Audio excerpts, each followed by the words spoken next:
Hello, welcome back to the place where you get a chance to build your mental might. Here in this series where we're working on critical thinking, looking to supplant lazy thinking with some techniques and some reminders about how to build that muscle. I'm doing this for myself as much as I'm doing it for anyone else, and I sure am having a good time. I'm challenging my own thinking, trying to expand the way I look at situations and evaluate information. And today I just want to do a shout out to the people who have a natural tendency to play devil's advocate. I think you're doing something really, really important, something that the rest of us could learn from. Unfortunately, people who have a tendency to do this sometimes get looked at as if they are contrarians or troublemakers or just stirring the pot. And maybe they are. And maybe that's the point. Maybe that's what we could all be doing a better job with. Because you know what those folks who are playing devil's advocate do for the rest of us? It's pretty awesome. They cause us to pause and think about something from another perspective. They force us to look at the what if scenario, the one that we might have glossed over and really regretted later that we didn't consider. When they ask us those questions that cause us to take a detour and to look at something from another angle, sure, we could be a little annoyed because it takes more time to do that, or we could be a little disappointed because we didn't just immediately have harmonious acceptance of the idea or the thought.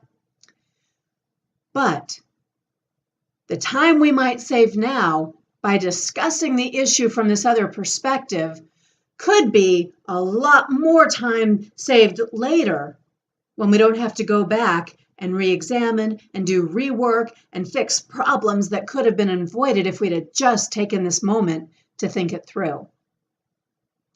I think that there ought to be a devil's advocate in every meeting. And I kind of like the notion where a team appoints someone different to be the devil's advocate in every meeting, or at least with every decision that's being made. Because when you are thrust into that role, when people are expecting you to be the devil's advocate, and they're giving you permission, and they're relying on you to ask thought-provoking questions, it builds up your tolerance for being that person and for doing that work. And you have an opportunity to appreciate the person who does it a little more often because it comes really naturally to them. I think it's good practice. Even if you're working independently, it's really good practice to take a deep breath, to get objective, and to analyze the work that you're doing, the decisions that you're making, the conclusions that you're drawing by playing devil's advocate. Asking the questions, what if? Why?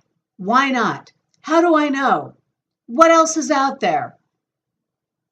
Just pushing yourself to consider something you otherwise might not consider. And this is a departure from what we normally do. See, normally, because of confirmation bias, we deny the existence of or the validity of other information that's out there, the information that doesn't fit our preconceived ideas. So when you're a devil's advocate, you're also helping yourself escape from that decision trap of confirmation bias. Give it a try. Let me know what you think.